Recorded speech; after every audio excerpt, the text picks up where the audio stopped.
From beyond, listen, and all you desire will be yours. Welcome to Spider-Dan and the Secret Balls.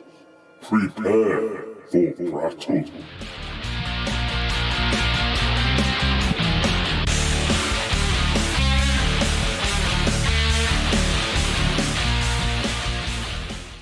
Do you remember this? This is an obscure one, but on the side of the box, I remember this on my Superman costume, it actually said, "Do not attempt to fly."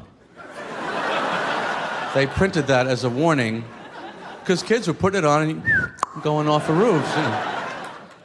Welcome to Prattle World. I am your host, the ever-amazing, ever-spectacular Spider-Dan, and in this podcast, I spotlight entertainment's best-kept secrets that a mainstream audience may find boring. And welcome to Comic Observations, where we take a step back and observe comic books and the comic industry with open eyes. And who else could open the world's eyes to one of the most controversial, divisive, yet important moments in comic books, the Mr. Tony Farina. How are you, sir? Hello, I'm very well. I'm excited about this. You are the Ben Reilly to my Peter Parker stuff. I feel, wow. And that's the best thing is we're not even sure. We don't know. Maybe we don't know. I don't know. Maybe I'm Peter Parker. Maybe you're. Who knows? That name didn't even exist yet, except in Conway's brain. Maybe. Or did it? I don't think it was even Conway's brain. I think it was just the spider clone. But we're going to get into that. Yeah. As we have alluded to, we are committing to a series of podcasts to cover the entirety of the Spider-Man clone saga, because I don't think it's all that bad. I think there's some good stuff in here. And it's a very important chapter in Spider-Man's history. We're going to go right back to the 70s where it all began, but then we'll get into the 90s. And let's be honest, the Clone Saga characters and storyline have been used and reused and reinterpreted. I've got a list here of all the stuff that came out of the Clone Saga that's important. So, for example, Mayday Parker from another universe is Spider-Girl and wears Ben Reilly's costume. She would go on to have the longest running female superhero title of all time. Wow. That's a milestone. You've got Ben Reilly himself, who's a big kind of fan favorite, even though Marvel, much like Wally West with DC, they kind of hate him in a way. They do him dirty. I know, poor Wally. That's a whole other... Yeah, that's a whole different podcast. I would love to talk about the hate of Wally West. I don't understand it. I think that's something we can talk about. We had Kane, who is another clone of Spider-Man, the first clone, in fact, and he would go on to become his own version of the Scarlet Spider as well. And ever since the 90s, there has been some character or some facet of the Clone Saga featured in every single animated version of Spider-Man. You can't get away from this. And comic events are all inspired by this story. Events like Spider Island, The Clone Conspiracy, Miles Morales' Clone Saga. Yeah, I've not read Miles' Clone Saga. Oh, yeah. I didn't even know he had one. It's new. Don't worry. Spider-Man We'll Beyond. get there. Spider-Man Life Story, Dark Web, and Spider-Gwen, Shadow Clones, and even Ultimate Spider-Man, its own version of the Clone Saga. So, wow. It's quite important. So, Tony, before we get into the nitty-gritty of what the Clone Saga is about, what is your relationship with it? What do you know about it? Have you read it? What is your kind of response to it? Did it turn you off comics? A lot of people say it turned them off Spider-Man comics for a long time. What is your relationship with all these clones? With all these clones? Well, I mean, so everybody knew, like in the 90s, you know, when I was, you know, a teenager and a young adult, you know, that the Clone Saga, the Ben Reilly stuff, it was there. It was, you know, remember pre-internet, you read Wizard. And so sometimes I couldn't afford comic books, but you would read kind of the summary in Wizard, like the one paragraph synopsis, and you talk to nerds and you share comics. So I've not read the Ben Reilly saga in its entirety. I know enough. I know what it is. I've read these amazing ones because there was a Marvel guy, you know, in college. That just happens, right? You're just like, back then too, people were just happy to have you read stuff. So there was a guy I knew who had all this stuff. So I've read all the amazing ones. This run, as soon as I opened it, saw the Grizzly, I'm like, oh yeah, Nope. It all came, I didn't own it, but it all came back immediately because you forget that that's how it starts. Like it doesn't make sense because it doesn't seem like that's part of it. And then as I discovered rereading these, the very last issue in this original Clone Saga run from like 88, 89, I actually owned that one. And I didn't know really how it all connected. So it was kind of a cool end cap to it. I feel very confident. I read that annual that shows up at the beginning in the 80s because the cover looked really familiar. And a lot of those Spider-Man annuals are always ways to just like introduce new characters. It's almost like backdoor pilots a lot of time. Like, oh, we're trying something out, so we're going to stick them in the Spider-Man annual, or we're trying something out, so we're going to stick it in, the Batman annual, and we're going to see maybe people will like it. Good example of that is Monica Rambeau, who's turning up again in the new Marvel's film. She was introduced in an annual of Spider-Man, The Amazing Spider-Man. I did not realize that because Jerry invented Carol. Yeah, so it was Roger. So of course you would have. It was Roger Stern, I think. I think it was a little late. This one.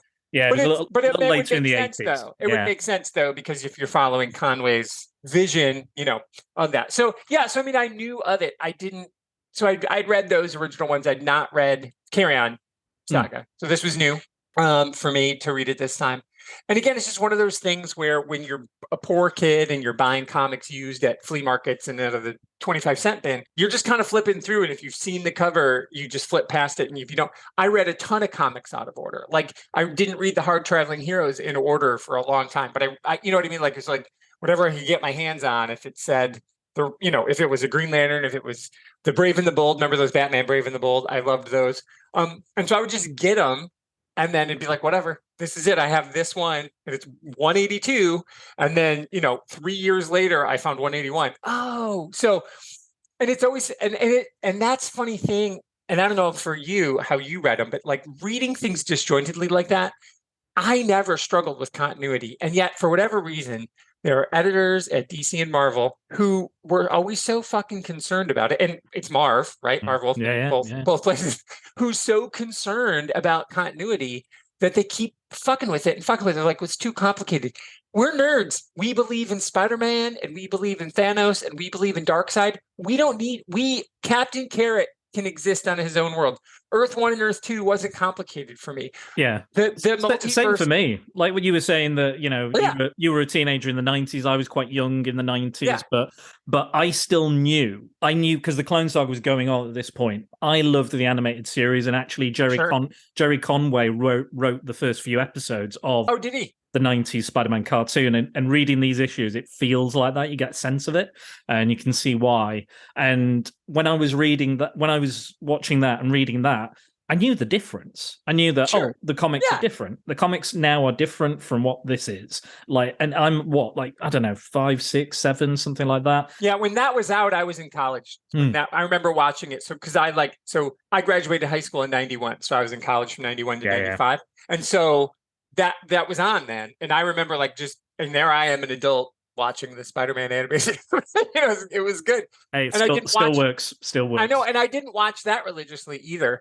But going back and looking at these ones, they're like TV's own Spider-Man. It's like right there, it's right on the cover. Oh yeah, that was for the Spider-Man and His Amazing Friends. Yeah, that's what was out at that time. I believe so, or it was the Nicholas Hammond Spider-Man. Oh, okay. It might be more likely because I think. Amazing Friends was like mid 80s, early to that was. Oh, you're right. Yeah, so I think it might be like that really terrible. But yeah, you're right. You can, and I just find it. So what I love about this is that those first ones, it's fine, and then the follow up, the Carry On one, it's like fine. We'll trust comic fans to remember, and then when you get to the third part, you're like, oh, we got to fix it. And you see Marv's name is right there. God damn it, Marv. Leave it alone. I loved Crisis and I read Crisis as it came out, but I do think that did damage to the DC universe that they've never completely. The best thing that came out of that was George Perez's Wonder Woman. That was post Crisis. That was the best thing that happened. But then you could also argue that the Wonder Girl has never been fixed. Right. Since that. Every continuity she's another person they keep hating on too. Yeah. Donna Troy, yeah. And so it is, and it's funny though that people like to shit on Ben Reilly and Peter Parker is the punching bag of the Marvel universe, and that's on full display here too. So it just really made me feel good reading this. I had a lot of love for it. So again, it's fascinating. I'm excited to be your co-pilot on this because it'll be really fun. And I think because what the series is we're looking at it we're talking about the comic that we love. We're also talking about like what it means for comics. And I think it's important because I think as we comic lovers, always, the people in charge are overthinking things and they are trying way too hard. I mean, every day, every month in the 80s during the Claremont run, everybody who was reading X-Men was reading a fucking novel because he put thousands of words in, and nobody complained. Those were the best-selling books. When George and Marv took over Titans and they went dark and they did stuff and it was complicated and there's, the Terra stuff and all of that. Those are the best-selling comics, and it was no problem. And those were heavy topics, and real dark shit was going on, and they expected you to follow along. And then somebody was like, "Oh, we got to do this," and you're like, "No, you don't. Stay out of it. Stay out of it." And you can see the way the comic book industry changed just in these ones that we've read. So it'll be super fun to see. Because I'm with you. I don't think the Clone Saga was a terrible idea. I think it's it's a love letter to comics nerds saying, hey, remember this from 20 years ago? We set that shit up. I mean, people give Lucas credit for saying like, oh, that was always the plan. Right? But that's what George said. Oh, no, it was always the plan to X. It was always the plan to Y. And now we think the entire Star Wars universe exists. Like when you're watching this stuff, like, everybody shits on the prequels, but Coruscant, that's the thing now. Yeah. It's part of the universe. It's this. And so everybody uses it and it looks fucking cool. It's a cool idea. A city planet is a brilliant thing.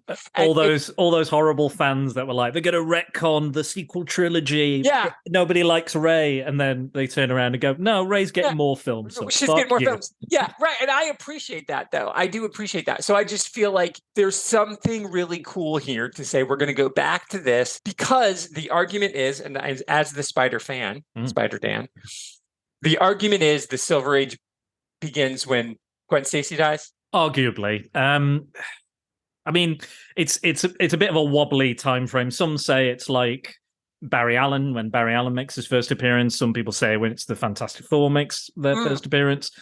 It's a bit of a wobbly time frame, but I'd say maybe you're bordering on the Bronze era, maybe. Maybe that's what I meant. The Silver Age ends. Sorry, I said it wrong. The Silver Age ends when Gwen Stacy dies. Do you agree? I mean, you could say that's where comics lost their innocence in some respects. Yeah. Now we've grown up. Yeah.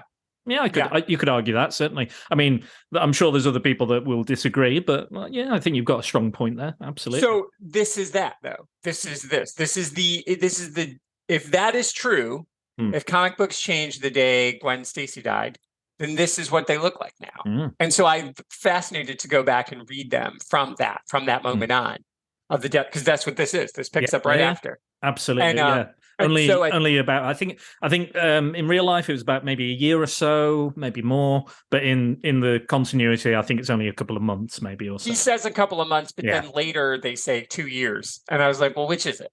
Yeah, I don't. Which is it, Dr. Warren? Well, don't worry. Like Jay Jonah, in a moment of panic in these issues, calls Joe Robbie Robertson, a man he's known and respected for years. He calls him Mr. Robinson. So I get my Marvel No Prize because I noticed that mistake. Nice, very nice. But yeah, there you go. But speaking of Gwen Stacy, that's where this all begins. So let's talk about the editorial kind of behind the scenes aspect of it. So John Romita, not John Romita Jr., my mistake. John Romita. JRSR. Yes, that's right. And he is the artist. Jerry Conway is the writer. Roy Thomas is the editor. Okay. So a good, proper comic book powerhouse team. They are looking for a way to shake up the Spider-Man comics, change things up, mess with stuff. And they're talking about killing Aunt May. They decide not to kill Aunt May, but they think about a early Terry and the Pirates comic. I believe John Romita brings that up, and he says, well, you know what? They killed the girlfriend. And they go, okay, we'll kill Gwen. They contact Stan Lee. They say, hey, Stan, are you okay with us doing this? And he goes, yeah, true believers, do what you want. Because it's classic Stan. He doesn't, he's not in that position anymore, so he's not that, involved. He wasn't even editor-in-chief anymore. No, not at the time. I can't remember what I think he was working on kind of more like the TV shows, like we talked about, like that sort of thing, making cameos, things like that. Stuff he really likes. I feel like he makes a cameo in these books too. Definitely. In the spectacular ones, there's like when they break into the mob boss. I'm like, okay. I mean, saying, yeah. Arguably, Stan sees himself sometimes as J. Jonah Jameson, which I can imagine in some respect. Okay, that's totally fair. All right. And so they go, oh yeah. Stan goes, yeah, go ahead, no worries. Kill off Gwen Stacy. We know how that happens. Brooklyn Bridge falls off. Spider-Man catches her with a web. Next snaps. Green Goblin dies on his own glider, much like the Spider-Man film. Quite similar. Fans did not like this decision. They loved Gwen. They fell in love with Gwen. They've been with Gwen for years. Big, massive backlash. Stan Lee gets on the phone going, what did you do? Why did you do this? They went, you approved it, Stan. He went, no, I didn't. And he tells the fans that I wouldn't approve such a thing. I wouldn't do this, not to my fans. And he says, bring Gwen back. And Jerry Conway goes, okay, but I'm going to do it my way. And he goes, yeah, whatever, just do it. And that is how we get this story. This is how we get to the Clone Saga, because Gwen returns in a form. And that's basically what Jerry came up with. This was the idea, was to bring her back, but have some form of control and creative decision around it. And that's exactly what they did. And we have a series of stories. So we're going to break up this collection I've got is called The Original Clone Saga. This is available on Comixology. And all of the issues are also available on Marvel Unlimited. If you have that, or if you subscribe to that, you can find all of these issues.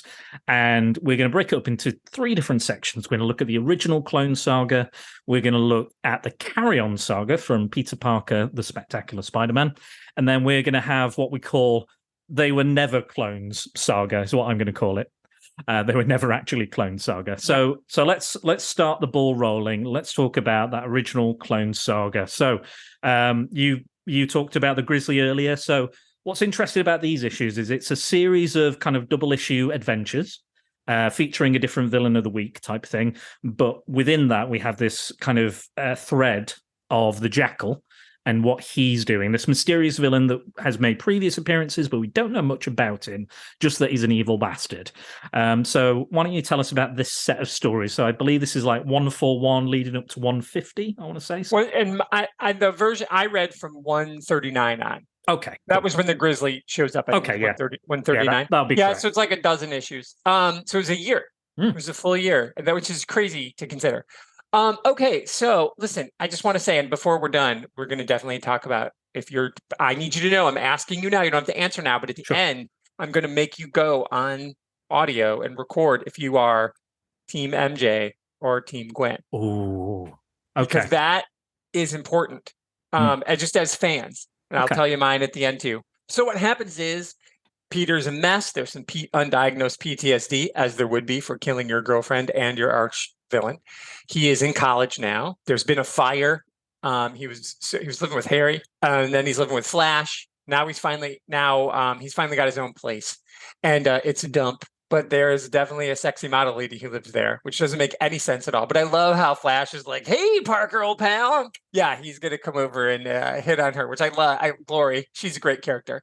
And so anyway, so that's it. So Peter's exhausted. He's broken down. And so what we're finding is that, and this is indicative of Spider-Man 2, I feel like the Raimi Spider-Man 2, when Peter's emotional level is down, his powers are weak.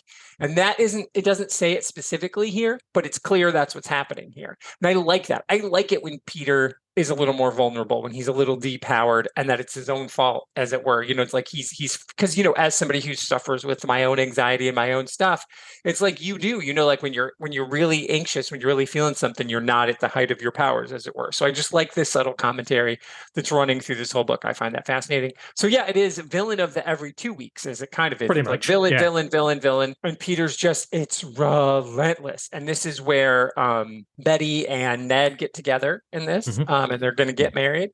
and not the Betty and Ned from the movies, but the Betty and Ned from the recent movie. Like, it's the same dynamic. I don't. In the third one, they just kind of had Betty. She was already on TV. She had graduated to reporter. And they're just like, oh shit, we forgot. We got to do something with her. They just stuck her in the third movie for half a second. Don't forget about Betty. And so anyway, so that is kind of it. And then as we slowly discover, as Peter gets worn down by this barrage of villains, we learn that the Jackal, who's of course green for no good reason other than it must have looked cool with the coloring. I'm like, jackals aren't green, is behind it all. And I don't know when we're revealing who the Jackal is and what his plan is. But midway through this clone saga, which you don't know what it is. If you didn't know, you didn't know. You're like, if you were reading this in real time, just like, okay, whatever. And then all of a sudden, who shows up? Gwen. And you're like, oh shit, what?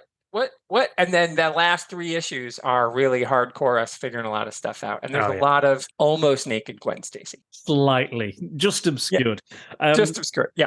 So you were talking about a lot of kind of firsts and important kind of moments in the series of stories. So within this collection, the original Clone Saga collection that I own, I'm going to list a few of them that you've already listed. Please. So, first appearance of the Grizzly, first appearance of Glory Grant, first appearance of Mrs. Mamie Muggins, the miserable superintendent.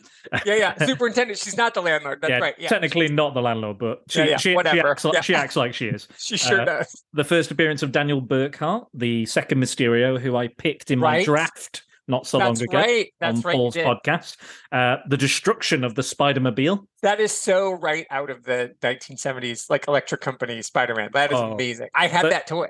There's a story behind that as well. I'm sure I'll get to that. First appearance of Cyclone. That's right. The random French villain. Probably my least favorite story, I think, of all of the stories within this. And very importantly, just before Gwen appears, we have Peter and MJ's very first kiss. We do. Just at the height of them coming together, Gwen comes back and pulls it all down. You get the first appearance of the Gwen clone, or Joyce Delaney, the first appearance of the Spider clone, or Ben Reilly, the first appearance of Carrion, and interestingly as well, you get the first time Frank Miller ever drew Daredevil and actually inspired him to work on the book and on the character. Crazy. The first and very last appearance of Darter, which I'm glad of. Honestly, when Darter showed up, I'm like, fucking Darter. Running out of ideas. That was a stretch. I mean, your super case of the week from the She-Hulk podcast. I'm surprised Darter didn't make an appearance. It's because he's lame. He's fucking lame. He's so fucking lame. He's got nothing. There's nothing about him. He's not got an interesting backstory. He just got his ass kicked by White Tiger over and over. White Tiger is ace, though. I know. Every time though, he's like, "I beat the White Tiger," and White Tiger is like, "Ha ha." And there's also the first appearance, not the first appearance, nor the last appearance of weird casual racism. Yeah. Every Spanish-speaking person, we can speak to Steve about this, but every Spanish-speaking person, as far as I know, I've never heard Steve J. Ray say to me, "Adios, amigo." He never called me amigo ever once. Yeah, there's a lot. So, Steve J. Ray, we need to know how, and Megan, because Megan's not a native Spanish speaker, like Steve is, but like, as far as I know, that's a little much. Is all I'm saying.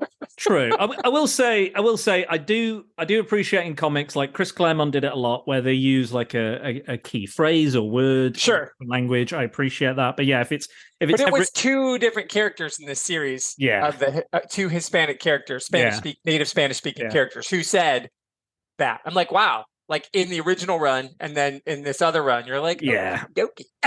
So it wasn't the first appearance of that, but it was... again, like I will say that the Spider-Man cast is usually quite diverse, so I appreciate that. Of where he lives. Yeah, exactly, and I love that they do that, and especially Peter Parker's Spectacular Spider-Man, because that book was meant to focus more on Peter Parker originally than Spider-Man, his life, his education, his jobs, that sort of thing. So that's why. And then we have, 7 other books that kind of lose their way. But yeah, like I appreciate the attempt, but again, not as graceful as it could have been. Because it's so funny, because there's Glory, and it's not even discussed. Like Glory's an African American woman or anything. It's just like she's a hot lady who lives in Peter's building, which makes no sense. that she's living there, but she's there, and it's just so everybody's like, and it's not like Flash is like, ooh, there's no comment on her race other than we see her race, and so I'm like, oh, that's so nice, and then you're like, oh, amigo, and I'm like, oh, stop. Really stop that. Yeah, they didn't have the Cyclone going, ho baguettes the whole time. They might as well have done that too, right? It was that like that Flight of the Conchords thing, when they don't speak French, so they just say a bunch of like free like food. Like, it's like Inglorious Bastards, so it's buongiorno. Merci beaucoup. Merci beaucoup. Yeah. So anyway, but I wasn't trying to take your, but yeah, it was very noticeable. Of course, yeah. Yeah. And last but not least, we have the first appearance of the second Carrion, Malcolm McBride. So yes, it's a lot of allotness, but this is also why it's so important.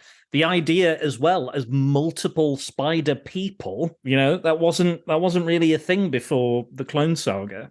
You didn't get we wouldn't have a Spider-Verse. In fact, minor spoilers for an upcoming film, 1, 2, 3, Across the Spider-Verse will feature in a minor way Ben Reilly. Really? He's going to be in it, yeah. That's amazing. And I've heard rumor that Tom Holland's going to show up. His Peter Parker. Ooh, I'm not sure about that. Not sure about that one. I've heard tales. Yeah, it wouldn't surprise me. It wouldn't surprise me. Because Miles is in Homecoming. He's in the car. Donald Glover.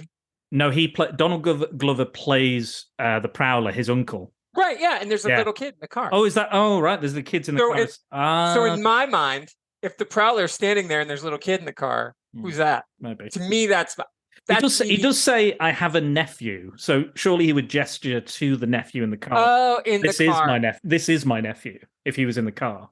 Okay, fair. So maybe that's his son. Maybe. Okay, that's fair. In my mind, I just was projecting. I was just excited that there was Miles. I'd love that, and I guarantee they'll get to it eventually. More than likely. A live action Miles. Yeah. Oh yeah, definitely. But yeah, so let's go through the original Clone Saga. So there's several kind of adventures.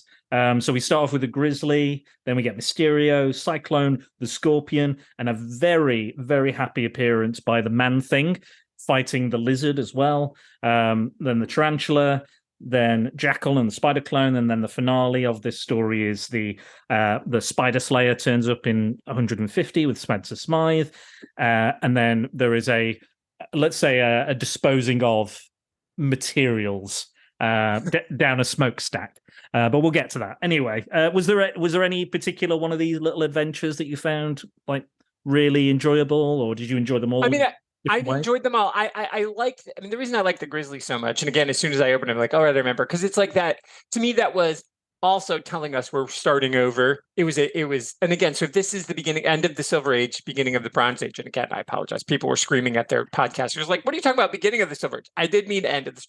We're going to start over, and so we have to go back to the professional wrestling, right? I mean, it's a nod to the idea of Hogan, right? And so I love that. And so I think that was cool. I thought that was a nice callback. It was a love letter to those the Stan and Steve ones. And so I really like that. And then I think the Scorpion story, I mean, the Tarantula, again, that was the mildly stereotypical. Yeah. I mean, I think that character's cool. I think the Tarantula is a cool looking character. I like the spike toes, and I like that, I think that's cool. But I liked the the plot was thin, where he's like, I've been playing it good for all these years and now I'm out back to crime, the Scorpion. But I kind of always have dug the Scorpion. I don't really understand his power set all the time, and it doesn't seem like they did either. Yeah. Do you know what I mean? It's kind of like he is the most Deus Ex Machina of all of the Spider-Man villains. It's like, what can he do? He can walk on walls. He can sting. He can do this. He's strong, maybe? I don't know. Would you allow him to have his suit back as he leaves prison? They give him a suitcase, and I'm like, okay, that's so crazy. So I liked that, though. I like the absurdity of it, but I've always just found him. I don't like a Deus Ex Machina in general, but I feel like he's that guy. He's the villain who's like, I never really have understood him in its entirety, like what his thing is, what his heart on is for Aunt May. and that was on full display again. And I understand, like Doc Ock, Tony, just clarify what you mean by hard on for Aunt May. Oh, please. Yeah, yes. he didn't want to make love to Aunt May, or that's Doc Ock. Yeah, that's his thing. Gets married. But no, the Jackal is kind of he's manipulating a lot of these villains. Yeah. I think that is fun too. I think that is the best part. Is there's a very puppet master thing here. It is very telling then when you find out who the Jackal is, that it all makes sense. That he's that guy with that kind of, he's like a thinker level villain, and I like that. Like, in Flash, it's always like speedster. Well, it's like, okay. And so, and with Spider-Man, it's always generally animal-based villains. And so that's happening, except for Mysterio. But that's happening here. But I like that they're all being manipulated. And so I think that's a fun thing to do. And you don't realize it necessarily. It's like Peter doesn't realize it because he's just so caught up and he's worn down. He's tired. So I enjoyed it. I did like, I just don't know. The Scorpion thing I just thought was ridiculous, good fun.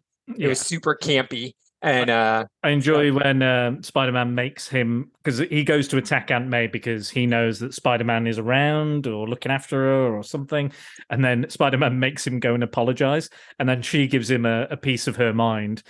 And he's like, screw you, lady. Like, you mind your manners. Even Spider-Man's rude, but I prefer him. I love that. Yeah. No, I think that was great. I thought that was a fantastic part of it. And so anyway, that was it. Well, I don't know, what was your favorite villain of the month? I did quite enjoy the Mysterio story, I have to admit. That was very good. I like the idea that he's being manipulated. It's driving him mad. He's seeing all these visions, which leads into him. He keeps thinking, because of Mysterio and the way it's messed with his head and damaged his hands, because he ends up just punching a wall for like 10 minutes, and he starts seeing Gwen, and he's like, I must have some sort of leftover mental damage. Mysterio juice. Yeah. Why would Mysterio know this person means this to me? And brings it up, and Aunt May ends up in the hospital because she thinks she sees or does see Gwen, and she's like, no. And there's a line in it where it's like the immortal Aunt May, is recovering in this hospital. I was like, that line makes more sense now than ever, because they will never kill off Aunt May at this rate, not properly. But yeah, I had a lot of fun with these issues. They're fun, the lighthearted. Again, it's this very kind of sneaky path. Very gradual, but it is classic Spider-Man. It is classic, adventure that, he's struggling, he's getting injured a lot of the time, he's stressed out about work and his education and everyone else's lives and stuff. And yeah, some of the stuff hasn't aged well. Like a lot of the casual sexism towards Betty Brant is not Whoa, cool. Betsy, good Lord. And that's been, because I went back and I was going to try to read them all to catch up, but then life happened, so I didn't. But I did read a bunch of those early ones, and boy, that is like, yikes. Yeah. like Ned's like, oh, she's always in hysterics, and even Peter's like pinching her cheek, and Jonah's saying stuff, and it's just like, Jonah's always, at least coming from him, he kind of you're like, okay, but yikes, everybody else. But yeah, no, I enjoyed it, and I think the more that kind of the Jackal's kind of messing around, and the ridiculousness of him like setting like a big arm bomb on Peter, and and driving a bus around just to track. I know, it was like, but that's it. It's like Speed and Saw and all of these other like movies are like, oh, I read this. Like, I mean, it's so, this was 74, 75, right? Yeah. You're like, this stuff. I mean, in addition to the here's the thing for me. Here's the thing I'm about to do. This is where Conway's writing is so good. He's such a good writer. He invents the Punisher. He invents DC's version of the Punisher, Jason Todd. He makes us think deep thoughts about things. And this ethical conversation that he has about cloning, like this is something like when cloning became a real thing that became from science fiction to science fact, they were just having these same conversations that Conway's having with us. I found that so amazing that he was saying right then, right out of the gate, like when cloning was an idea, just in its infancy, like this is, what's the ethics of this? And the fact that can I say the villain who the Jackal is? Yeah, go ahead. When Dr. Warren, who's Peter's biochem teacher, who's been kind of a dick to him the whole time, but to be fair, Peter's sleeping, so fuck off, Peter, wake up. I mean, you're a teacher, Tony. You can identify on some level with the Jackal, I'm sure. I can, well, right. I mean, yes and no. But so his motivation, which of course changes in the very end, like later when we see in the retcon in this. So like he reads about Gwen Stacy dying, and he blames, Peter's to blame because Jonah says Peter's to blame. Of course, Spider-Man's to blame. So he decides, I took all these samples, DNA samples of my students, #cuz, I should just go ahead and clone her and not tell my assistant, and then kill him and throw him in a furnace. I mean, dark shit, right? But in that, there's this conversation about cloning for the right reason. He's trying to save this young innocent woman, and her memories are erased. She doesn't remember being killed because her DNA sample, whatever, hand wavy science. But just the conversation was there, and I was really fascinated by that. I mean, what do you think of that? Do you think, again, is that me stretching, that Conway wants us to think about the repercussions? In fact, I'm gonna bring up Conway later in regards to cloning outside of the stories. So I think it's great. Yeah, I think it was a really unique way to explore loss and guilt. And now that Peter is falling in love with Mary Jane, but Gwen comes back into his life, how does he deal with that? It's the love of his life has returned. Does he feel the same? There's some great, like, just really small emotional moments, like when Gwen just assumes she's still in a relationship with Peter and still loves him, and he's like, and then she's like, "Oh my God, you hesitated. Oh, we're not together anymore. We're not in love." Oh, and goes to cry, and he's like, shit, I should have said something. I should have done something. I should have. And even when he's like, when he literally sees her and Anna Watson's like, Aunt May's in the hospital and someone's upstairs, but I can't work it out. I don't know what's going on. And then he runs up and he sees Gwen, and then he just kind of goes into a fetal position, starts rocking back and forth, and's like, how did I get here? And then we get, obviously, what you were talking about, the kind of like, oh, well, I did this, I did that, fighting this character, came back from France, blah, blah, blah, blah, blah. Bam. And then I see Gwen. And then he starts being like, he's like, you're an imposter. You're not real. Gwen's dead. I saw her die. I've seen her body. You can't possibly be her. Because he's been through, like, prior to the Clone Saga, all we had was the Chameleon and Mysterio pretending to be people, or we had robots or something like that. Some guys just in a Spider-Man suit going, I'm Spider-Man. Know. And Flash. Yeah, there you go. Yeah, Flash did it a lot and got himself in a lot of trouble, even with Doctor Doom, I think, early on. And yeah, so at this point, it was unusual to have a character come back. And again, it's like, and Ned Leeds finds out that she is dead. She's in her grave. She's dead, but there are two Gwens, and the DNA says it is Gwen. How do they? How does that work? And Aunt May can't work it out. So she goes, oh, it's good that those were just rumors of her death. Her brain can't handle that kind of, confusion. And Peter is, he's close to her. He wants to protect her and look after her, but she ends up living with Ned and Betty because, they're like, Peter's off doing stuff, Spidey stuff mostly. But and Mary Jane's chasing him around, and literally just like, how does she feel? Like one of her best friends has returned, but also she's now a rival for Peter's affection. And I think it takes Aunt May to say to Mary Jane, you got to fight for what you want and go and grab them. She's always been Team MJ.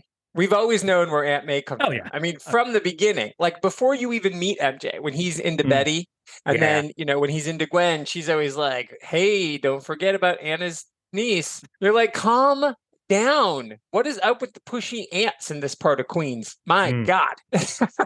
Who knows? They're like Italian grandmas. I'll tell you that much. That I can believe. No, Anyway, love it though. I love it all. I think I agree with everything you're saying, because there is that conversation. Because there is even a throwaway line too when he's like about, well, I thought I loved Betty at once. Yeah, he did. Says that I did. Yeah. And I mean, and again, it's all these hot ladies throwing themselves at Peter, boy, and he is just an oblivious and what did Rhea say? That wish fulfillment. Wish fulfillment. Stan's part. Because he wanted to. Like, all right, does she got to be a redhead again? What's up with that, Stan? Can I? That's why Gwen's blonde, I'm sure, because he's like, listen, we got to break the pattern.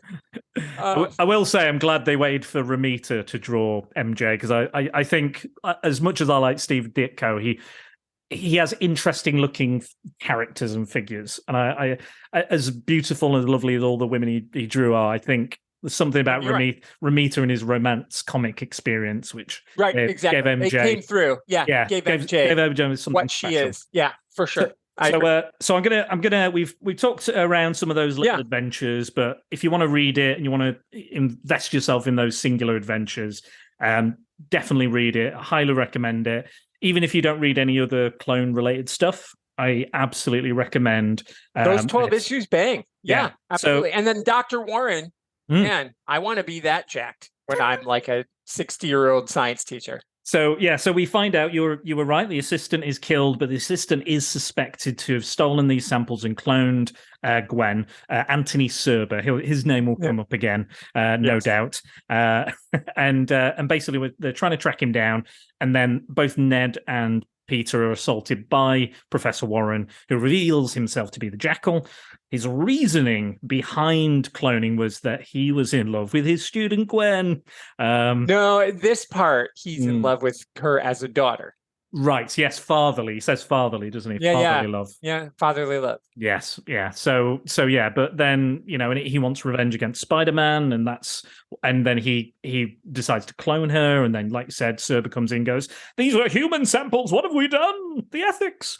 And then he gets strangled by Warren, who's like, and then he can the way they kind of like shoehorn the Jackal aspect in was like, he just walks by a classroom and someone goes, "A jackal is a very deadly animal that and he's like, "Oh, the Jackal killed him. It was the Jackal, not me."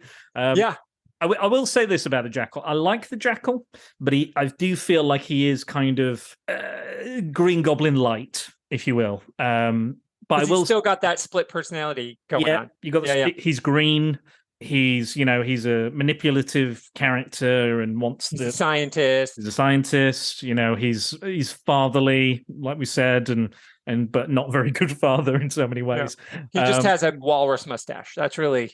I mean, that's a look. That's definitely a 70s look. 100%. You know when he's from. We end up in a big popular music venue, which I'm not sure if it still exists, the Shea Stadium. Shea Stadium is where the Mets play. Yes. Is it still up and running? Or I was there. I don't know. They play at Citi Field now, so I do think it's been changed. Yeah, but the New York Mets played there. It was the place of the Beatles' last live performance. Yeah. I did watch a kind of a stage performance by Billy Joel, because I think they were knocking it down, and he was like, let's get all the people that have ever played here, because he loved, obviously, he's from Queens. From Queens, exactly. So he was like, let's just blow this out. Let's go. Let's do a big send off. Paul McCartney turned up, and they did. And I think Steve Tyler was there and some other stuff. So it was a good little concert, actually. Yeah. I know not everyone's a Billy Joel fan, but I like Billy Joel. I like him a lot. Yeah. So we end up at the Shea Stadium. Spider-Man is drugged. Ned Leeds is tied up next to a bomb, and the Jackal is like, he's cloned Spider-Man. He's removed the RNA. This is a clone of Batman 66. Is what this scene is. Yes. Will he get it in time? Unbelievable! I couldn't believe it. I was like, "Wow!" Yeah, it's cheese, but it's good cheese. We have the clone of Spider-Man and Spider-Man himself. They're both saying the exact same thing because they have the exact same point of memory of time, so they're all reacting, and the Jackal says only the real Spider-Man can disarm the bomb. Sure, whatever. So then they have to fight, and during this fight they eventually realize they should team up. And also during this fight, Gwen shakes off her hypnosis and says, "Miles Warren, what are you doing? You're evil. You're not like this. You're a good man." And he goes, "Yes, I am a good man, not the Jackal." And then he goes to try and defuse the bomb, but it still goes off.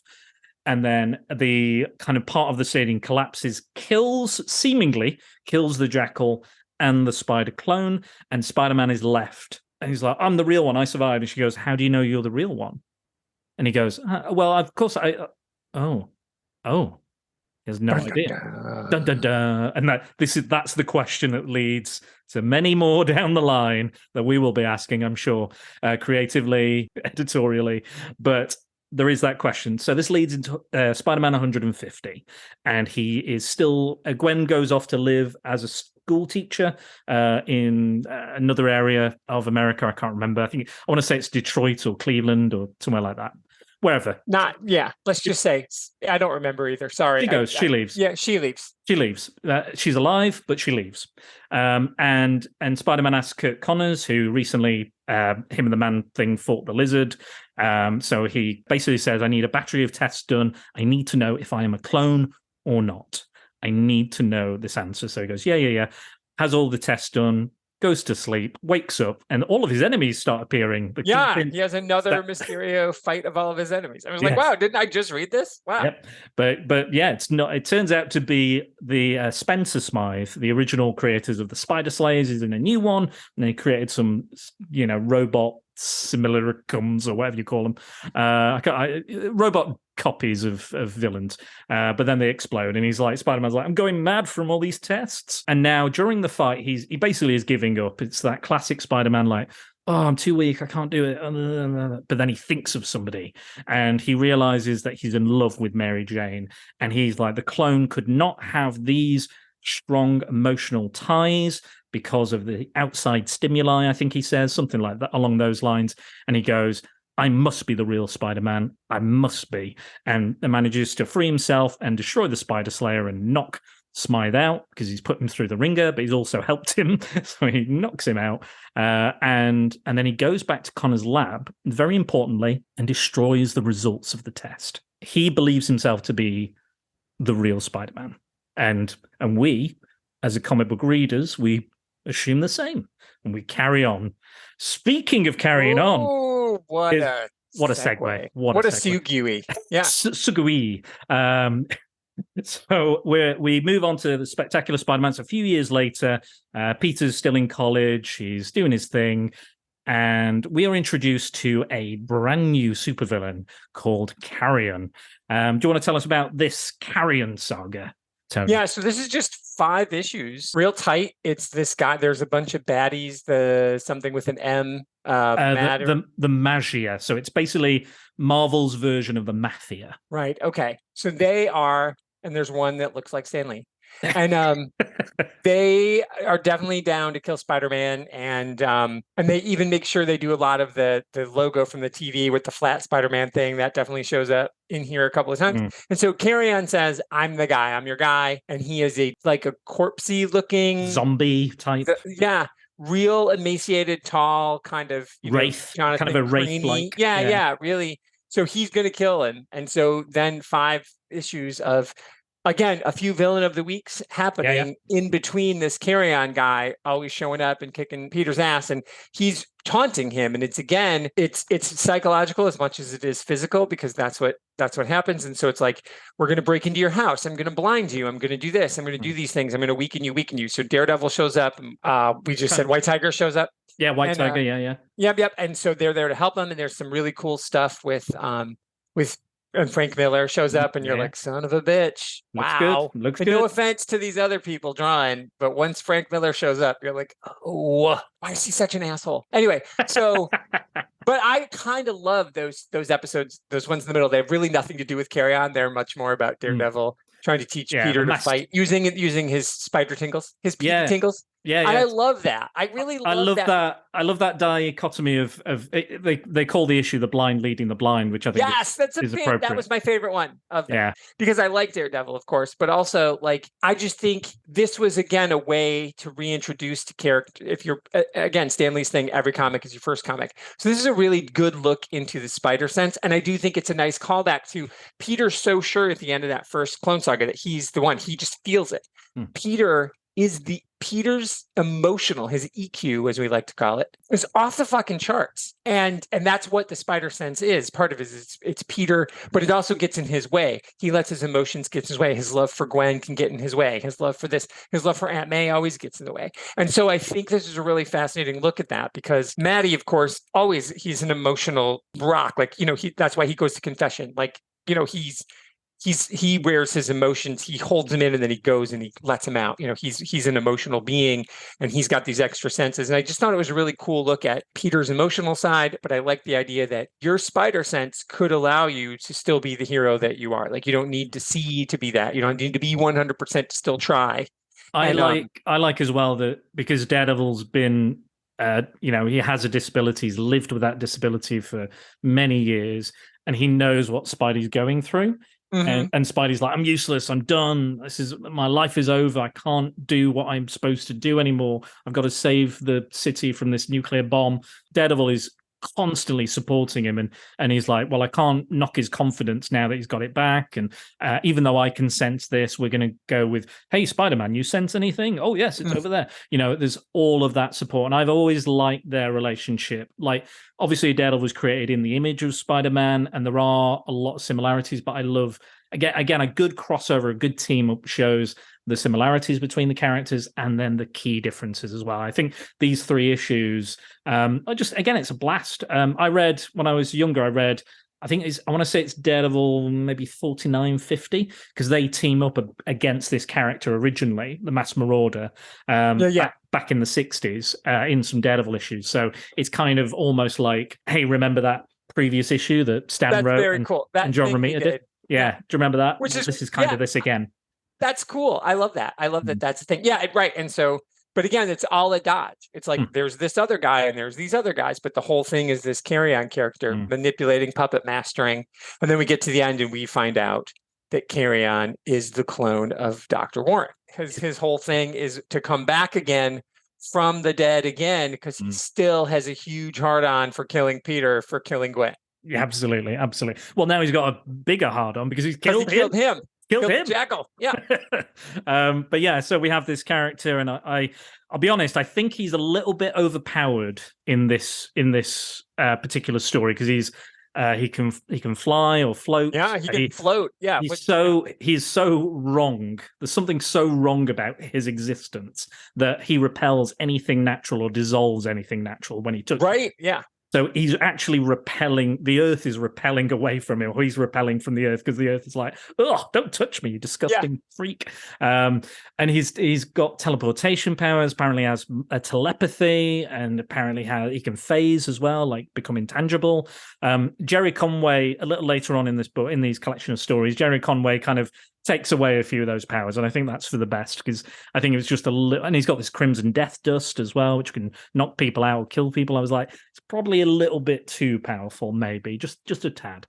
But I like the character. I love the design. I'm surprised they don't use him more, because I'm a big kind of horror fan as well, so I love that kind of, those two worlds meeting.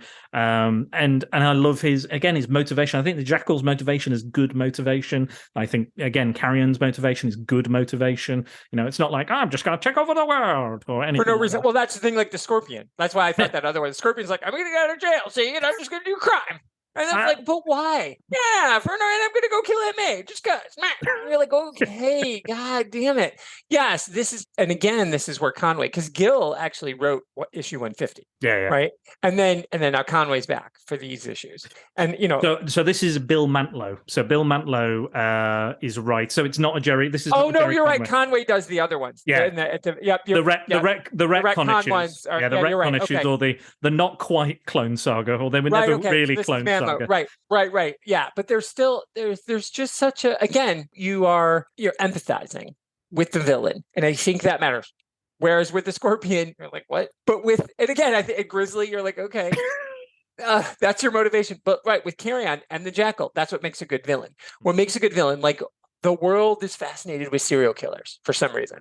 And it's like, not because you want to know who the serial killer is. What people are fascinated by isn't the cold-hearted, I have no feeling, Ted Kaczynski serial killers. Yeah. They're fascinated by the ones who are like, ooh, were you broken as a child? Were you this? Were you that? And like, we want to fix, we want to know. And this guy's got this thing. It's all, he's driven mad out of love. So what's the difference between him and every other hero? It's just, he's gone this way, right? I mean, and so out of tragedy comes the Punisher.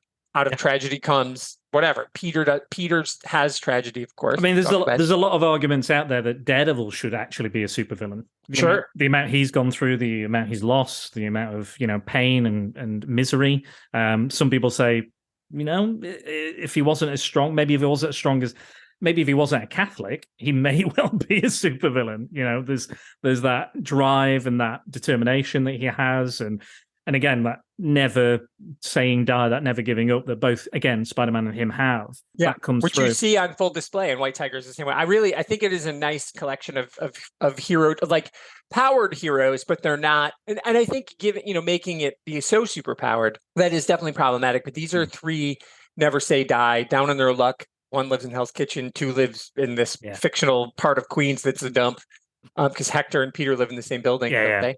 I think he goes to stay with Hector because Carrion destroys his apartment. His house. That's and right. Says, okay. Put the dead walk, Parker. Right. Puts that on the wall. Yeah, that's right. Yeah. Yet again, the dead walk. I do like, though, that all the titles are also worked right into the panels too, like Ashes to Ashes is like written in Dust to Dust. Yeah, so cool.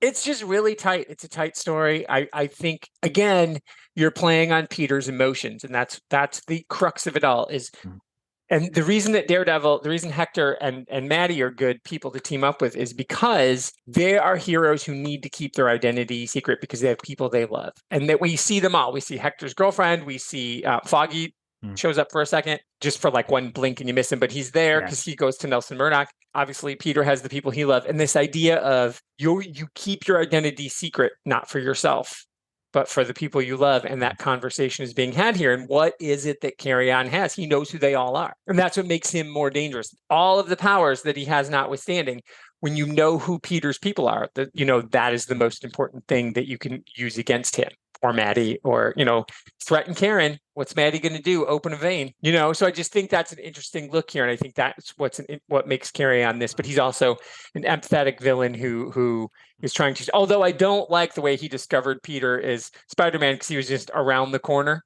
I happen to be turning the corner while you're there. You're like, another thing I wanted to say was the idea that the Jackal can sneak up on Spider-Man, because actually he's his friend, he's his teacher. Yeah, I thought that was shit. I thought that was lame. Okay, fair. I was like, come up with something else. He's like, because he's clearly like if he was Warren, like the split personality, that I would buy, but he'd be like, why am I in this green furry suit? Why am I wearing a mask? Why is a green furry suit a jackal? Yeah, okay, sure. I don't know. Facts. That's all facts. Comic book facts. Did you like the scene where Spider-Man steals a guy's McDonald's? I thought that was pretty fantastic. And the line at first I'm like, great power. With great power comes great ability to rob. The line, I'll web him a few bucks. He does say that. And then he gets interrupted. So that guy did get his lunch stolen by Spider-Man. I did find sometimes like Spidey was just slightly over aggressive in some situations where he didn't need to be. Like some guy approaches him. I think he is going to attack him, but he's like, just pushes him over. He's just like, get away from me, you tubbalard. Like it's like really aggressive. Yeah, he did call somebody fatty at one point. Yeah. Like, whoa, hey, that was the Grizzly. They called the Grizzly fat. Oh, probably. He kept fat shaming him, and I was like, not really. No, he's huge. I wouldn't mess with him. He was just huge. I know.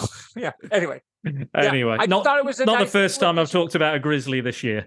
No, it is not at all. But it was definitely. I think this was a cool addition to this original saga. I think it was a nice, again, couple of years later, way to connect spectacular to amazing. I think that was smart.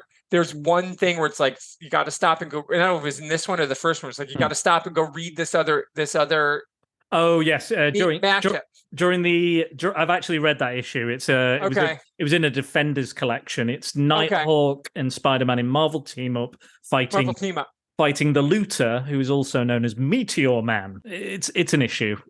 It's not that. It's like in the middle of this, they're like, "This is why Peter's so tired here because he does a whole other comic." He does a whole other adventure. I do love this part. I think this part is missing in modern comics. The editors talking directly to you. Yes, that was always a big Marvel thing that they did, and I think that was a lot of fun. I think this is excellent, and I think once again we're forced to deal with who Peter loves and what is important to Peter, and what the role of MJ is in his life, and I think this was an excellent addition, and the fact that it was 2 years later in a different book. If you'd only read these 5 or 6 issues, I think they stand alone really well because again they do enough to remind you. But having read them back to back like this, I mean, again, I think you're right. Karen is probably a little bit too overpowered, and I think once you threw Frank Miller's art in there, I'm sorry to the rest of the artists, it was not nearly as good. No, it's fair. That's fair. So that story ends with so Darter, this character, this student. Darter. He's What is basically the- just this gliding character who has a gun, and it's basically there. I would have preferred if they just made another clone of the Jackal and he was fighting White Tiger. I think that would have made would have more been way better. sense. Yeah. For me, like a distorted or like short clone of him, like it's not quite right. We will get that later down the line, but yeah, there was something about Darto. I was just like, you've put absolutely no effort into this character whatsoever, and then you've killed him because basically he promises Spider-Man's powers to Darto, so he'll help him while he's kind of filling in the blanks in his memory and developing his powers. But he decides to inject an amoeba, a clone amoeba, and give it spider powers, and then have it eat Spider-Man. But then it goes on him and eats him, they all does kind of get eaten. Yeah, he does get eaten, and they all die in a fire, basically. And that leads us on to the first bit of retconning in the Clone Saga. Oh boy, oh boy, oh boy, oh boy. What you're calling it? They weren't clones. They were never Clone Saga. They were never clones. So what happens here? It's 4 issues over the course of. Yeah, so it's an annual. Yeah, there's an right? annual. I think it's I want to say, it's because it's Jerry Conway, so it's the Spectacular Spider-Man annual, and then it's 3 issues of Spectacular Spider-Man. This is in the late, so we've gone from about 78 to about 10 years later. So we're looking at about 87, 88. We're looking at.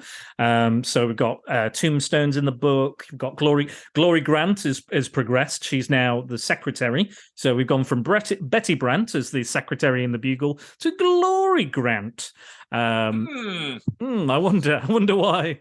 I wonder why. There's an episode of the Spectacular Spider-Man where the 2 characters meet and they go, "Wow, our names rhyme." I wonder why. That's it.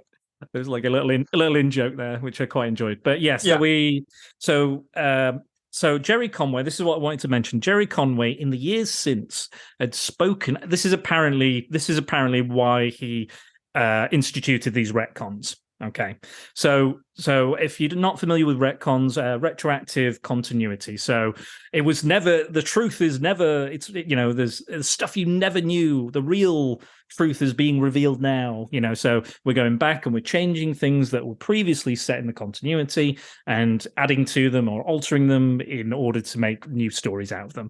You've talked about it a little bit earlier, Tony, with Crisis and other stuff. But if you don't know what that is, it's just the changing stuff that's happened in the past. That's basically it in a nutshell.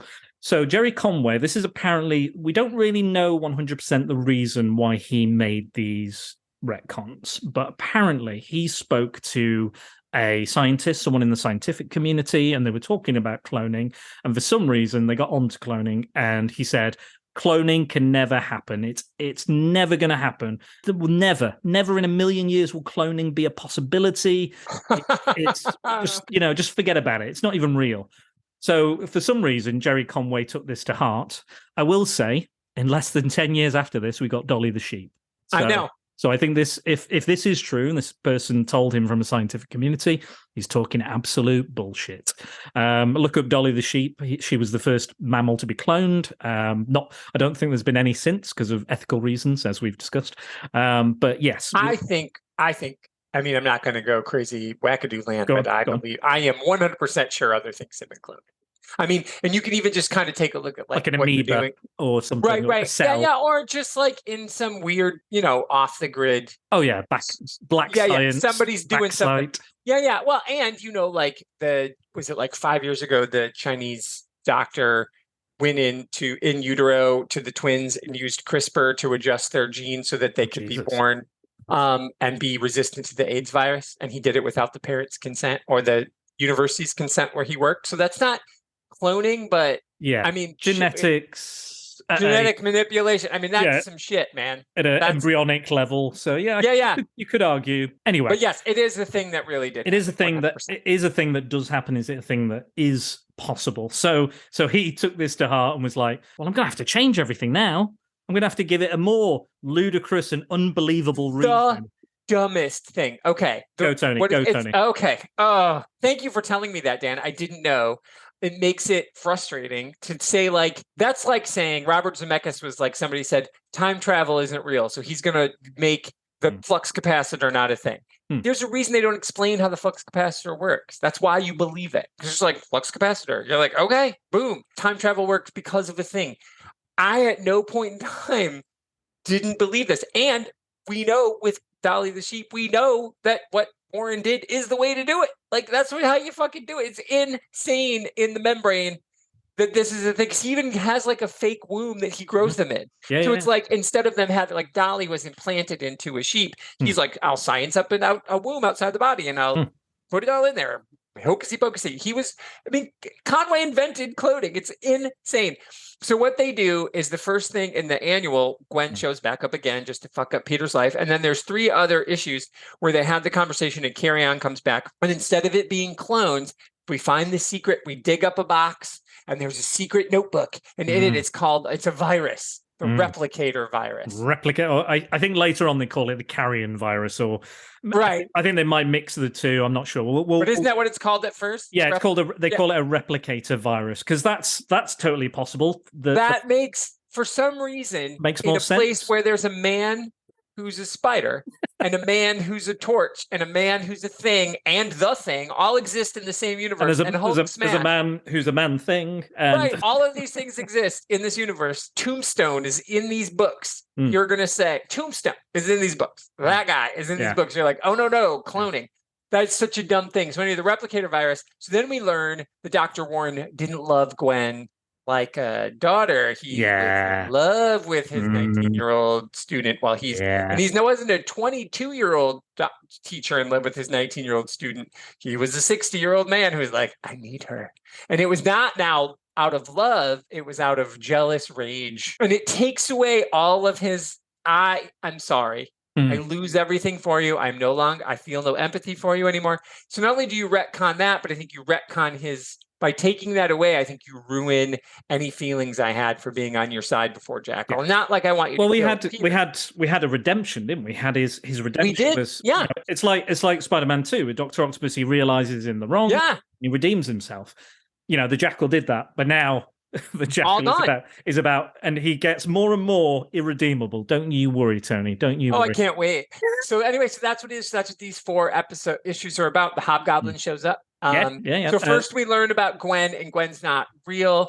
This Gwen isn't that Gwen, and Peter's still confused, and Mary Jane was going to marry him, and then she turned him down, and Betty wants to throw her knickers back at him, and everybody's all into Peter. That's the Carry On. That's still the Carry On. So you're right. Yeah. That was that one. You're right. Now he's married. So now he's married to MJ. They're living together. And... Right. You're right. Sorry. And so now Gwen comes back. But then it turns out that it was never Gwen. This was never Gwen. It was a virus. She's a virus Gwen. And so then we cut to the backdoor pilot for this other super group, and Daydreamer's there, and they do a big fighty bang bang. They come back to our world, and Daydreamer wipes magically. She touches in like anti-rogue fashion. She touches her head and sucks everything out of her brain. Gives her a sweet new haircut. Gives her a new name. Pats her on the ass and says, "Off you go, ma'am." So yeah, it's bizarre. This issue is definitely the hardest to read because it's part of a big event called the Evolutionary War, which was a big crossover for all the annuals at the time, and it features the High Evolutionary, who will be appearing in Guardians of the Galaxy Volume 3 as the main villain. He is a character who wants to evolve. He basically, at this point, wants to evolve the world into godhood or perfection, whatever he wants to do. So he is trying to collect all these people, all these kind of aberrant, kind of, these aberrations of genetic stuff. So he heard about this character, apparently. Don't worry, he's going to crop up again back in the 90s, don't worry, and make everything even more confusing. Good, can't wait. So he reveals again, he never cloned anybody, but he took in one issue it says it's a student, in another issue I think it says it was a student teacher or a teacher called Joyce Delaney, applies this replicator virus to her, completely changes her mind, body and soul into Gwen. So much more believable than cloning to do that to a human. Yeah, I totally believe that. And then it's also revealed that the spider clone, or Ben Reilly, quote unquote, was actually the assistant, Anthony Serber, who had the replicator virus put on him and transformed him into Peter or Spider-Man. And that is who died, Anthony Serber. Joyce Delaney, this not new god, but young god, that's how they avoid the copyright, right? Is part of these new characters that they're introducing through this Evolutionary War event. I think it's Dreamweaver or Daydreamer, whatever her name is. Daydreamer. She basically reverses the virus somehow, because it's not necessarily in a power set, I don't think. Because she says she takes her memories, all the memories of being Gwen away, so that reverts her back. That's the logic. I'm like, is it now? Again, that'll come back and it'll be more confusing. Don't worry, Tony. Don't worry. We'll get into that when we get further into the 90s. After this adventure, he saves Gwen. Gwen goes off and lives her life again. For some reason, she doesn't know Peter's Spider-Man at this, and she's scared. She forgets it now. Yeah, because he killed her dad. We're going back to that. Yeah, but then didn't she know him? Yeah. Did he not reveal he was Spider-Man during the death of the Jackal and the clone? Why would she forget that? I don't. Because it isn't really her. Maybe, I don't know. Because publicly, Gwen Stacy, I think Spider-Man killed her dad. I think Jerry Conway just forgot that they were all together. They didn't go back explosion. and reread it. Because he's at her graveside with the clone of Gwen. So sure, and he's all beaten up. So surely, that's true. Surely and her tombstone is different. Oh, that they as say well. Stacy at the top, Gwendolyn, and before it just said Gwen Stacy. So it's like apparently she also has a new tombstone. So yes, and you are right. The following issue, Peter goes, well, if Serba was Spider-Man, the Spider-Man clone, and Gwen was Joyce Delaney, who was the original Carrion? Do we find out who that was? Do we fuck? No. In fact, again, you are correct. You are correct. We find a journal of the Jackals. It's revealing all the replicator virus and everything and what happened. So again, we're retconning all of that history. Serba was never murdered. Any of that other stuff. Yeah, it's weird. So you take away the murder, but you also take away the empathy. You take away any sympathy you have for him, it's gone. So it's like, okay, you make him less of a murderer, but you're also making him more of a creeper. Yeah, it's pure. He's just pure evil now, and will continue to be just pure evil. Pure evil who's into teenage girls. Yeah, well, that is pure evil, isn't it? That's right. if you're of a certain age, right? Certainly. Exactly. If you're a teenage boy, by all means, or a teenage girl who likes girls, by all means. But that's okay. That one's okay. They're all right. Those ones are all right. But yeah. So Spidey finds this journal in the fire that killed Carrion and the spider amoeba and all that other and Data and all that other stuff. Because it was only sealed off. It was never investigated, and it was never dug up. And Spider-Man never went back there for any reason. His spider sense tingled though, and he lifted a rock. And then it's there's I guess it was the replicator virus maybe that was setting it off. Maybe yeah. But anyway, he finds the journal again. This is very important for the continuity. He finds the journal, but then Malcolm McBride, who is a class rival of Peter's, who missed out on a scientific grant that Peter got, is jealous, and he's like, I fucking hate Peter Parker, and he's insulted me in front of these girls, so I'm going to follow him.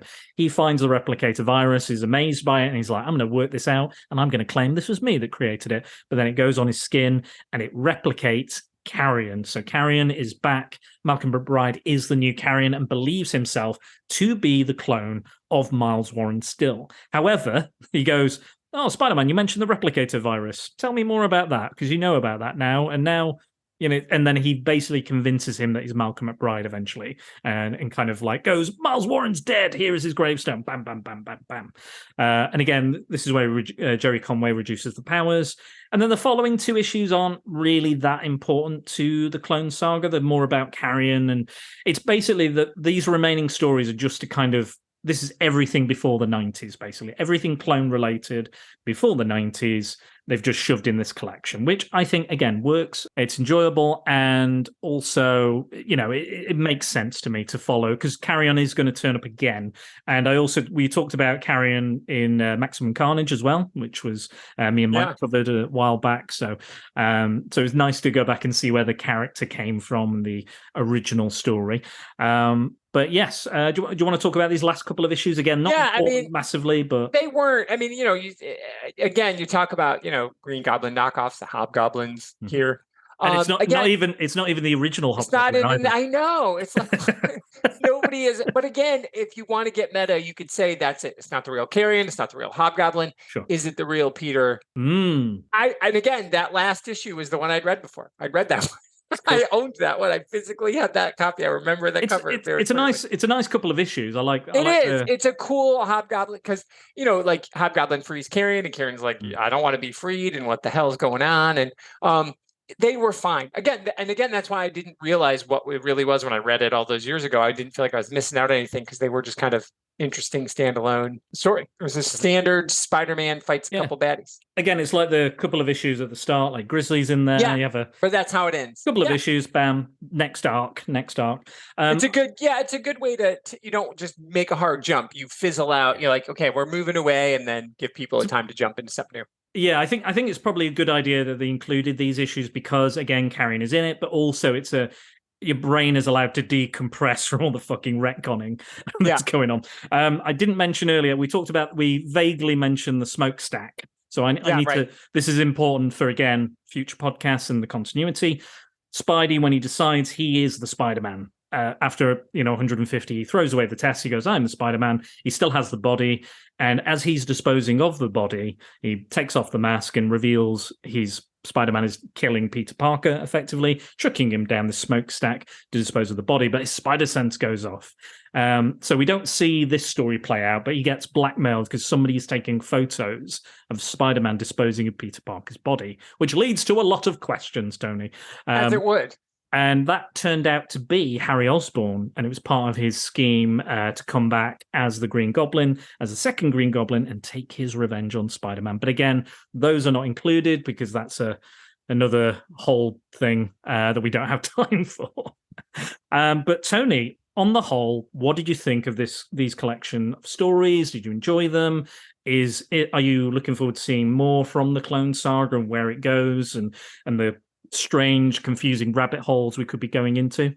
I am. Yeah, I know. I think it's fantastic. I think, again, I don't love a retcon because I think you're insulting the readers knowing why he did it, whatever. I just think, and again, I don't hate the Ben Reilly stuff. I don't hate that. And again, if the retcon gets us to Ben Reilly, that's okay. I think the idea of... If anything, this retcon is taking us away from Ben Reilly. That's the No, thing. I guess that's true. I guess that's true. But I just liked that we're going to just keep digging back into a story. It does, like you said, it sets up Spider-Man is the center of the Marvel Universe, in my opinion.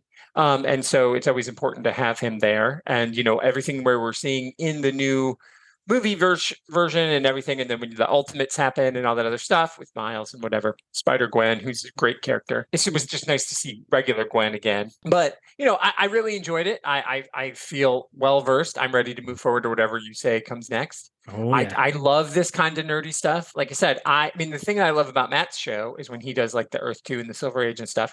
Like, I like that. I love the Earth 2 stuff. Like, I read Infinity Incorporated when that came out, and I never was a problem for me. It's like, yep, this is what's happening. These are these characters. These are the kids of the Justice Society. These are the contemporaries of the Justice League.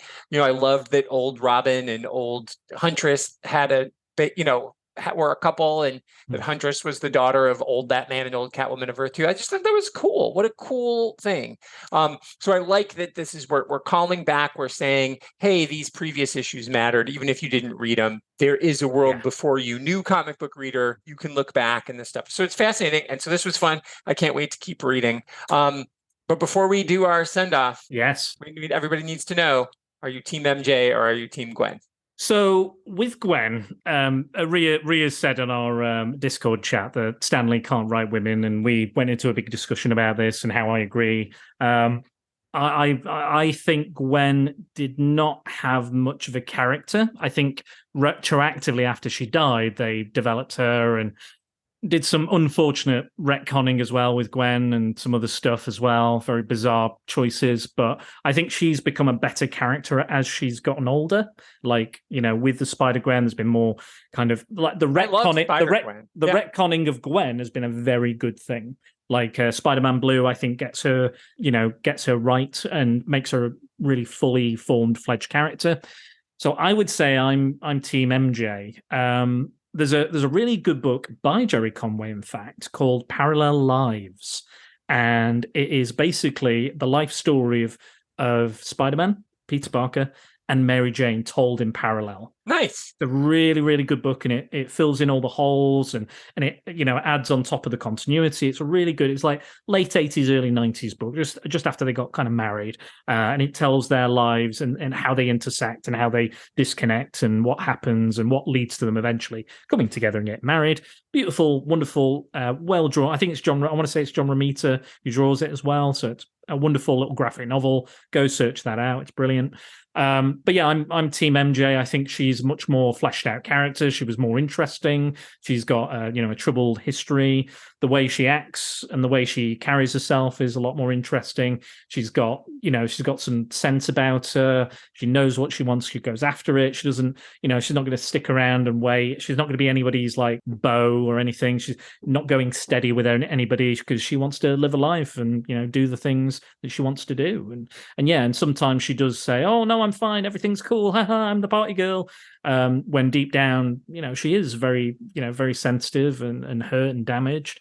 I think she's a great character. So I hate that you've had to make me choose, but I'm definitely a Team MJ. I am too, all the way. What I love about MJ and what I was reminded in this, and again, it's when she kind of becomes her fruition in my version of MJ, the tiger thing. MJ is the alpha in their relationship. Oh yeah. And Gwen is the beta. And Peter needs an alpha. Spider-Man's the alpha in his life. And so in Peter's life, he needs somebody to help him be the person. And Mary Jane is that. And Mary Jane, Peter Parker is a much worse person without Mary Jane. And I just love Mary Jane. I think she's a great character. And, that was my whole thing when the original trilogy, when they cast Kirsten Dunst. So I didn't give her the credit that she deserved at the time. Like, she kind of rubbed me the wrong way, which as a younger actor. And she's actually, when you look back at her, I think she's actually quite talented, even as a younger actor. And what she did as Claudia, but it was like, I didn't want her to be Claudia. She was too young. She wasn't the right character for Claudia in my mind. And then I always held that against her. But I do think she captures the power of MJ really well in that original trilogy. And I think she's a sex positive character. She knows how to control herself. She knows how to control, air quotes, Peter. She knows how to be the manager of their life together when they're together. So I'm a big MJ fan all the way. So anyway, I just wanted to say all that. Yeah, well, I'm sure people are going to be fighting over who's better. I'm sure it's fine to pit two women against each other. I'm sure. Sure, there's nothing that's bad okay. Nothing wrong with that. But before we go, I do have a couple of listener comments, believe it or not. So I did ask if anybody had any thoughts on the Clone Saga, the original Clone Saga, or the 90s version, or if they have a particular favorite Spider person that is not the original 616 Peter Parker Spider-Man. So from Abraham Kawa. So that's Bram_Kawa, Kilo Alpha Whiskey Alpha, over on Twitter. He said, never cared for the 90s one and most of the sequels since, but the original 70s story is my favorite Spider-Man ever. Jerry Conway and Ross Andrew, which we never talked about, but I love his artwork. Ross Andrew did Hitchcock's Vertigo for superhero comics. Nice. It's true. That's well argued. I agree with you, Bram. Yeah. Thank you very much. And then over on Instagram, again, I asked who's everyone's favorite Spider person, and Comic Deal at comic_deal on Instagram, he said Ben Reilly all day. So he knows what he's talking about, clearly. He does. But yes, that has been amazing, spectacular, sensational, all of the good things, Tony. Thank you very much. It's been the web of. Tangled web we've woven. We have, certainly. I'm wearing the black suit. Oh, yes, you are. I'm just in a grey T-shirt. Not very interesting. But the tangled web will get more tangled as we go on, no doubt. But keep note of those. I may even listen back to before our next podcast just to make sure. I probably will too, for sure. To make sure I remember those specific points, because those will come up again and we will discuss them again in the future podcasts. But thank you very much for that. I recommend everyone go and reading this collection. Again, it's on Marvel Unlimited, or you can get it on Comixology. It's called The Original Clone Saga. It's about 500 pages in total, and it's worth every penny. Really enjoyable, fun selection of stories. and it's all very Spider-Man. If you like the Spider-Mans doing the Spider-Man's things, this book is for you in my eyes. It is classic and it is important culturally, historically, all of the things, all of those spider things. But Tony, thank you again. We must go, but quickly tell people where they can find you. Sure. The best and easiest way is just to go to my website, which is my initials, AR, for, I guess just my first two initials, arfarina.com. You can sign up for my newsletter. You can link to all any social media stuff that I do there. And you can pre-order my novel, which comes out on May 29th. And that is the very exciting thing. Yes, May 29th. So that's from the day we're recording, 6 weeks out from when we're recording this. I don't know when it comes out, but it's very exciting. I think this will be out in the next couple of weeks. So just tail end of April, I think. Yeah. So a month from now, you can order it now, or you could wait and get it, whatever. So click on that, buy it if you're interested in in retellings of things. You know what? Clones of Jane Austen. I'll do my own retroactive continuity, Tony, and I will come back, grab that link from the future, and put it back on this. So we'll do our own positive retcons. Thank you. I appreciate that. Yeah. So anyway, yes, I've written my own Jane Austen Chronicles, the clone saga of the 6 Jane Austen. I'm sure your writing is much less complicated than this is going to become. But thank you again. I appreciate that you're coming on this journey with me, as difficult as it may be, this saga of our own podcast saga. I'm looking to do Nightfall with Dennis as well, Batman Nightfall with Dennis. And then I think I may even do The Death and Return of Superman with Dan Keatis as well. So if people are looking forward to those, again, it'll just be a series of ones that we get to whenever we get to them. That'll be fantastic. Yeah, I'm looking forward to that. This one is I think this one is the one I'm most interested in, though, because I've not fully read it, and it's Spider-Man. So it's who you are. My bag. Anyway, you can, if you want to join the Prattalion and be briefed in full on the secret boars, swing over to Prattle World at www.spiderdansecretboars.com on the World Wide Web. Review, like, share, comment, subscribe, etc. And don't forget to use the hashtag #PrepareForPrattle when you interact with us. Please subscribe to the Pop Culture Collective newsletter to find out what myself, Comics in Motion, and all the other related podcasts are up to week by week. I'd like to thank my patrons on Patreon. I'm Jax Musing, Simon Cotton, Paul Mellon, Max Byrne, Mike Burton, Angry Andy, Tonya Todd, and Tony Farina. What a ledge. For their continuing donations, it is very much appreciated and helps Prattle World keep on turning. And if you ever find yourself in a position to help the podcast, please consider it. If you want to hear more about the Clone Saga, let us know. And me and Tony will jump back on it and start reading again. And when you get all 90s, it's going to be slamming. I'm gonna wear some of my flannels. I'm ready. He's ready. Tony's ready for the 90s. Retroactive, retrofit, gets his flannel on. That's right. But Tony, a song was referenced in one of these comics. Carry On, because of the character and you know what that means. My Wayward Son is the first appearance of Carry On. So introduce the song that we will be playing out to. I mean, Kansas. Remember fucking Kansas? Carry on my wayward son.